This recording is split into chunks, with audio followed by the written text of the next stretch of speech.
దిలీప్ అనే ఒక భక్తుడు భగవాన్ గారిని ఈ విధంగా డైరెక్ట్గా క్వశ్చన్ అడిగారు. భగవాన్, మీకు గురువెవరు, మీ గురువెవరు అని. అప్పుడు భగవాన్ ఈ విధంగా వివరించారు. నీవు గురువు అంటే ఏమనుకుంటున్నావో దానిని బట్టి ఉంటుంది. గురువు మానవ రూపంలోనే ఉండనక్కర్లేదు. దత్తాత్రేయుల వారికి 24 గురువులు, పంచభూతాలు మొదలైనవి, అంటే ప్రపంచంలో అన్ని వస్తువులు ఆయనకు గురువులే.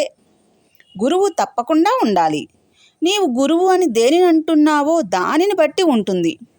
నేను అరుణాచలుని మీద ఎన్నో స్తోత్రాలు పాడాను. గురువు అంటే ఏమిటి?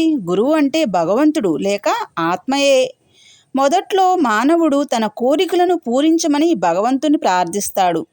కొంతకాలం తర్వాత అతడింకా ఏ భౌతిక కామనల కోసము కాకుండా కేవలం భగవంతుని కొరకే ప్రార్థించడం ప్రారంభిస్తాడు.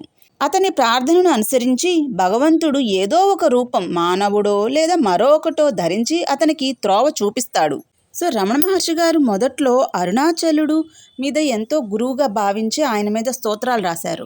సో అవి అంతా కూడా కోరికలతో ఆయన చేశారు. ఎప్పుడైతే వన్స్ ఆయనకి కోరికలు తొలగిపోయినాయో, ఎలాంటి డిజైర్స్ లేవు, ఇక ఆయన యొక్క ఆత్మయే ఆయనకి గురువుగా ఆయన చెప్తారనమాట.